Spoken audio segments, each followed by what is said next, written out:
സംസ്ഥാനത്തെ പോലീസ് സേനയ്ക്ക് നാണക്കേടായി Karipur police station.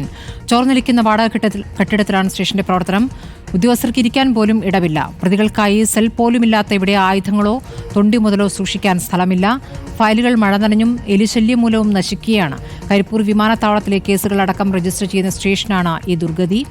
Ashkar Ali വിവരങ്ങളുമായി. അഷ്കർ, ഇപ്പോൾ കരിപ്പൂർ പോലീസ് സ്റ്റേഷൻ എല്ലാ തരത്തിലും മോശം അവസ്ഥയിലാണോ? എന്താണ് പോലീസുകാർ ഇക്കാര്യത്തിൽ പറയുന്നത്?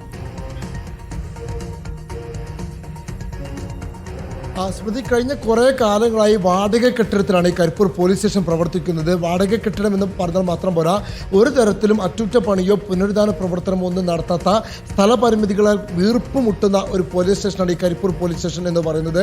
ദിവസവും നിരവധി കേസുകൾ രജിസ്റ്റർ ചെയ്യുന്നത്. ഇന്നലെ 1.5 കിലോയിലധികം MDMA പിടികൂടിയ സംസ്ഥാനത്തെ ലഹരി കേസടക്കം റിപ്പോർട്ട് ചെയ്ത സ്റ്റേഷനാണ് കരിപ്പൂർ പോലീസ് സ്റ്റേഷൻ. പക്ഷേ അവിടെയുള്ള പോലീസ് ഉദ്യോഗസ്ഥർക്ക് മതിയായി ഇരിക്കാനുള്ള സൗകര്യം പോലും ആ സ്റ്റേഷനിൽ ഇല്ല എന്നുള്ളതാണ്. 50-ലധികം ഉദ്യോഗസ്ഥരുള്ള സ്റ്റേഷനിലെ മുഴുവൻ ഉദ്യോഗസ്ഥർ ഒരുമിച്ചെത്തിയാൽ ആ സ്റ്റേഷനകത്ത് അവർക്ക് നിൽക്കാൻ പോലും ഇടം ലഭിക്കില്ല. അവർക്ക് അതിനുള്ള സ്ഥലപരിമിതി പോലും ആ സ്റ്റേഷനിൽ ഇല്ല എന്നുള്ളതാണ്. മാത്രമല്ല, അവിടെയുള്ള അടുക്കള വരെ ഓഫീസാക്കിയാണ് അവിടുത്തെ ഉദ്യോഗസ്ഥരുടെ പ്രവർത്തനം. അതിൻ്റെ മുകൾ ഭാഗം ഇപ്പോൾ ഈ ഷീറ്റ് മേഞ്ഞൊരു കെട്ടിടമാണ്. അതെല്ലാം തന്നെ പൂർണ്ണമായും ചോർന്നൊലിക്കുന്ന അവസ്ഥയാണ്. ജനൽപ്പാളികളില്ലാത്തത് കൊണ്ട് ഫ്ലെക്സ് വെച്ച് കെട്ടിയാണ് അതിൻ്റെ ഓഫീസിലെ പല ഭാഗങ്ങളും ഉള്ളത്. പല ഭാഗത്തും അത് തന്നെ തകർന്ന് വീഴാറായ അവസ്ഥയിലാണുള്ളത്. പല ഭാഗവും അങ്ങേയറ്റം ശോഷിച്ച നിലയിലാണുള്ളത്.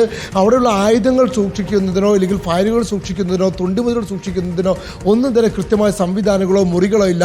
എന്തിനേറെ അവിടെ പിടികൂടുന്ന പ്രതികളെ താമസിപ്പിക്കുന്നതിന് സുരക്ഷിതമായി താമസിപ്പിക്കുന്നില്ല. സെല്ലുകൾ പോലും ആ പോലീസ് സ്റ്റേഷനിൽ ഇല്ല എന്നുള്ളതാണ്. അത്രയധികം അങ്ങേയറ്റം ദാരിദ്ര്യാവസ്ഥയിലാണ് ഈ പോലീസ് സ്റ്റേഷൻ്റെ ഇപ്പോഴുള്ള പ്രവർത്തനം. നേരത്തെ തന്നെ ഇതുമായി ബന്ധപ്പെട്ടുകൊണ്ട് MLAയും അതുപോലെ തന്നെ ജില്ലാ പോലീസ് മേധാവി അടക്കം റിപ്പോർട്ടുകൾ സമർപ്പിച്ചിരുന്നെങ്കിൽ പോലും ഇതുവരെ അതിലൊരു ഇടപെടലും ഉണ്ടായിട്ടില്ല. അതുകൊണ്ട് തന്നെ ഒരു ഘട്ടത്തിൽ ഈ പോലീസ് സ്റ്റേഷന് ജപ്തി നോട്ടീസ് വരെ ലഭിക്കുന്ന സാഹചര്യം ഉണ്ടായിരുന്നു. എന്നിട്ട് പോലും ഒരു പരിഹാരം ഇതുവരെ പോലീസ് സ്റ്റേഷൻ ഉണ്ടായിട്ടില്ല. അങ്ങേയറ്റത്തെ കഷ്ടപ്പാടിലാണ് അല്ലെങ്കിൽ ദയനീയാവസ്ഥയിലാണ് അവിടുത്തെ ഉദ്യോഗസ്ഥരും കടന്നു പോകുന്നത്. അവിടെ എത്തുന്ന പരാതിക്കാർക്ക് പോലും ഒരു പരാതി എഴുതാനുള്ള സൗകര്യം പോലും ആ സ്റ്റേഷനിൽ ഇല്ല എന്നുള്ളതാണ് ആ സ്റ്റേഷന്റെ ദാരിദ്ര്യാവസ്ഥ. സ്മൃതി, ശരി.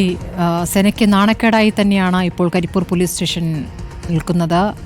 അതിൻ്റെ ദുർഗതിയെക്കുറിച്ചാണ് അഷ്കർ അലി വിശദമായി തന്നെ പറഞ്ഞത്.